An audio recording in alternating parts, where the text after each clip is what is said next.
Bienvenue dans le Club Action. Le Club Action où nous allons parler, je le disais en introduction, d'un sujet récurrent, pour ne pas dire éternel, ces derniers temps sur les marchés financiers, le fameux tapering. Tapering dont on attend à chaque prise de parole de Jérôme Powell de savoir si il est avancé, s'il est reculé, s'il est d'actualité ou non. On va se demander avec Kevin Tozé, portfolio advisor et membre du comité d'investissement de Carmignac, quel impact cela peut avoir sur les pays émergents. Bonjour Kevin Tozé. Bonjour Nicolas. Bienvenue sur ce plateau. Alors bon, je repose un peu le contexte. Le tapering se rapprocherait, c'est selon les analyses. Il pourrait être annoncé dès novembre et les remontées de taux pourraient arriver, elles, dès début 2022. Alors ça, c'est moins clair, mais en tout cas, il y a de plus en plus de banquiers centraux de la Fed qui sont de cet avis. Le tapering, ce serait moins de soutien de la Fed au marché financier. Ça fait peur au marché, même si d'un autre côté, ce serait quand même le signal d'une économie américaine en bonne santé. Je rappelle qu'on parle d'une économie américaine. Aujourd'hui, on a décidé de se poser avec vous la question de l'impact sur les marchés émergents. Comment est-ce que, par effet boule de neige, ça peut avoir un impact sur les pays émergents? Alors, il y a plusieurs questions dans ce que vous venez de dire. Oui, bien sûr. Ouais, on a dit 10-15 minutes, c'est bon. On va dérouler le fil. On déroule. Donc, sur le tapering, est-ce qu'il va arriver? Quand est-ce qu'il va arriver? Est-ce qu'il va arriver? Oui. Quand est-ce qu'il va arriver? Débuter novembre. Combien de temps il va durer? A priori 6 mois. Donc, on est plutôt sur un tapering plutôt plus court. Pour rappel, la Réserve fédérale américaine achète à peu près 120 milliards de papiers obligataires par mois. Elle va réduire ça de 20 milliards à chaque réunion. Donc, ça va aller plutôt vite. Et ensuite, une hausse de taux, c'est le scénario de base, on va dire, possiblement 2, et puis ensuite un cycle de hausse de taux. Donc ça, c'est ce que va faire la Fed, mais il y a d'autres banques centrales qui sont, elles aussi, en train de durcir un peu le taux, en tout cas d'avoir des billets moins accommodants. On l'a vu avec la Banque de Norvège, la Banque d'Islande, la Banque émergente, on va y revenir, mais même la Banque centrale européenne nous dit qu'elle va en faire moins.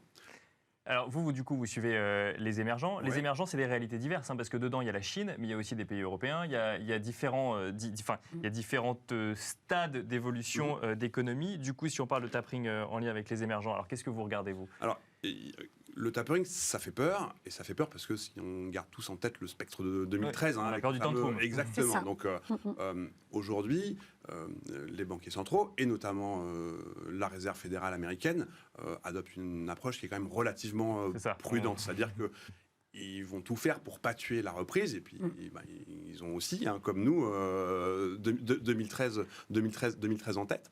Et on s'attend justement à un fort effet de contagion sur les marchés, encore une fois? Alors, oui et non, et on va y revenir. C'est-à-dire qu'aujourd'hui, ce qu'elle dit la Réserve fédérale, c'est relativement, on va dire, téléphoné. C'est-à-dire qu'on a on l'a dit en introduction, on sait ce qui va se passer, quand ça va se passer, et ça, c'est vrai que ça... On a des dates maintenant, ce qui fait peur au marché financier, en général, c'est l'incertitude. Oui, donc là, finalement, l'exercice est plutôt réussi pour le coup. Exactement, c'est le prix du cours. Après, il y a un risque qui est que on ait, on va dire, une réserve fédérale qui soit brusquée par les pressions inflationnistes. Donc ça c'en est un. Et puis il y en a un deuxième, c'est que sur les marchés émergents, par exemple, aujourd'hui, les marchés émergents, ils sont en 2021 dans une situation qui est très différente de celle d'il y a 8 ans. Ils ont des fondamentaux qui sont bien meilleurs. Quand on regarde, ils ont des comptes courants qui sont excédentaires, par exemple, pour beaucoup d'entre eux, ce qui était beaucoup moins le cas en 2013. Donc, sur le papier, ça devrait mieux se passer. Après, il y a aussi, on va dire, des raisons d'avoir peur, en tout cas d'être relativement prudent.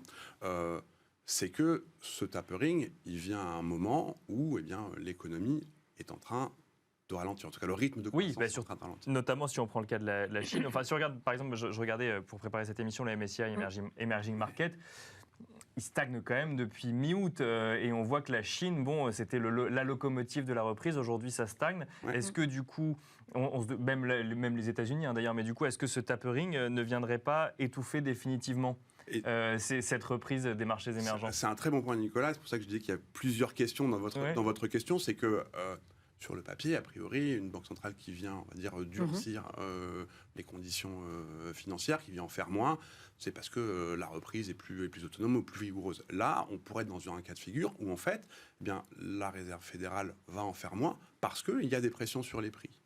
D'accord. Et ça, parce qu'on est dans un cycle qui est très particulier, du fait des dislocations dues au Covid. On l'a vu avec les goulots d'étranglement, les prix les prix de l'énergie. Et donc, ça peut être un virage qui est, on va dire, plus délicat à négocier, parce que moins de liquidités, des conditions financières plus difficiles, un durcissement en Chine, on l'a vu, des prix des matières premières qui sont relativement élevés. Alors, c'est une bonne nouvelle pour certains pays émergents, mais pas pour tous. On parle même de crise de matières premières. Effectivement, on voit que en Chine, il y a des coupures d'électricité depuis hier soir, même qui touchent maintenant les particuliers. Moi, j'ai quand même une question. On parle du tapering de la Fed. Et d'un impact sur des pays émergents. Ils ont des banques centrales, ces pays émergents. Pourquoi est-ce qu'ils sont aussi dépendants aujourd'hui et pourquoi est-ce qu'on regarde autant la Fed ? Oui, d'ailleurs, quelle est la réaction des banques centrales, des banques émergentes ? On a vu cette année des banques centrales émergentes qui, elles, ont commencé, on va dire, avant même la décision de la Réserve fédérale américaine.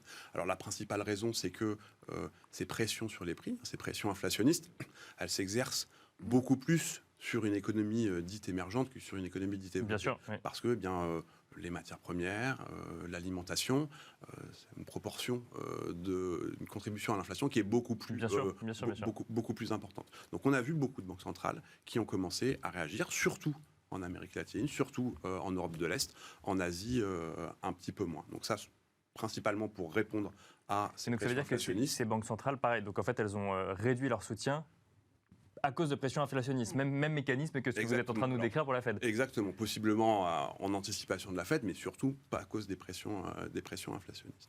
Du coup, comment vous voyez les choses chez Carmignac et comment est-ce qu'on gère dans un contexte comme celui-là ? Il faut, il nous semble, avoir une approche qui est différenciée. C'est-à-dire que là aussi, on est dans une situation qui est très différente de 2013. Des risques, on en a identifié et listé quelques-uns. Là aussi, on le disait, il y a des pays qui ont des bons fondamentaux, donc qui seront capables de mieux traverser cette phase-là, parce qu'ils ont déjà remonté leur taux, parce qu'ils ont des réserves qui sont plus importantes, parce qu'ils ont des comptes courants qui sont excédentaires. Donc on a une approche différenciée. Sur les marchés. Et juste lesquels ? Parce qu'on a l'impression qu'il y a aussi des pays qui ont beaucoup de mal à se remettre de cette crise. Mais la Russie, c'en est un. La Chine, c'en est un autre. C'est-à-dire que le ralentissement chinois, il est auto-orchestré. Il n'est pas victime de ce qui se passe. Le Chili, c'en est une autre. Le Mexique, l'Inde, la Colombie. Donc il y a des pays qui vont, on va dire... Qui ont des bons fondamentaux. Il y en a d'autres qui sont un peu plus... Ça ne veut pas dire qu'ils repartent aujourd'hui, mais qui ont des bons fondamentaux. Exactement. Donc le point de départ est très différent de ce qu'il était en 2013. Voilà, du coup, sur votre visio, effectivement, j'ai coupé une partie de la réponse. Mais on est là pour ça, pour répondre aux questions aussi. Donc une approche différenciée sur les taux locaux, des obligations libellées en devises locales. On est, on va dire, globalement sur la classe d'actifs un peu plus prudent, parce que le cycle d'hausse de taux, il a commencé cette année, mais il n'est pas fini, il pourra se poursuivre. Pour autant, on va essayer d'identifier certains émetteurs, certains pays qui sont bien avancés déjà sur leur cycle de taux. Donc la Russie c'en est un, elle a déjà remonté ses taux de 2,5% cette année, on pourra encore en faire 25 ou 50 points de base d'ici la fin de l'année, mais on commence à arriver sans doute sur un point où la Corée aussi, je disais qu'en Asie, il y a peu de banques centrales qui ont monté les taux, c'est pas le cas de la Corée, donc là aussi il peut y avoir de la valeur. Donc ça c'est un endroit où on peut trouver de la valeur. Un autre c'est sur la dette qu'on appelle externe, donc des obligations qui elles sont libellées en euros, en dollars. Donc là, on va aussi trouver des émetteurs sur lesquels on a un portage, par exemple, attractif. La Roumanie, c'en est un, par exemple, très exposé à la reprise en zone euro. Bien sûr, logiquement. C'est ça. Ils vont recevoir à peu près 30 milliards de fonds de l'Union européenne. On a un niveau de rendement qui est 2 fois plus élevé que l'Italie pour une notation équivalente. Donc ça, c'est des choses sur lesquelles on voit de la valeur. Quand on est un gérant actif, on peut aussi mettre en place des positions vendeuses sur certains pays ou sur certaines régions. C'est le cas par exemple en Pologne. En Pologne, il y a une inflation qui est élevée, entre 5 et 6%, une inflation salariale qui est aussi élevée, à peu près 10% d'inflation salariale sur l'année, et des taux qui n'ont pas bougé, qui restent autour de 0, autour de 0,1. Et donc ça, là, vous voyez bien, il y a une banque centrale qui n'a pas encore bougé, il y a des pressions inflationnistes, elle sera susceptible de bouger, et donc on a intérêt à mettre en place des positions négatives. Donc, Ça, c'est sur les obligations. Puis après, il y a les actions. Et alors, très rapidement, sur les actions. Alors, sur les actions, on préfère, on l'a dit dans ce contexte, on va dire plutôt de ralentissement du rythme de croissance. On préfère ce qu'on appelle des sociétés de croissance dites visibles, donc, dont la trajectoire, on va dire, de bénéficiaires est moins dépendante du cycle économique. On en trouve en Asie, en Asie beaucoup. Merci beaucoup Kevin Tauzet de nous avoir détaillé du coup l'impact sur les pays émergents vu par Carmignac du tapering. C'est vrai qu'on parle souvent de la Fed, on parle souvent, et on n'en a pas parlé du coup durant cette émission de l'économie chinoise, notamment du risque Evergrande, mais ça tombe bien, on a pu parler d'autres pays et c'est très bien aussi. Il n'y a pas que ces deux pôles, même si effectivement ça fait quand même beaucoup l'actualité sur les marchés financiers. Kevin Tauzet, portfolio advisor et membre du comité d'investissement chez Carmignac. On se retrouve nous tout de suite dans le Club Expert.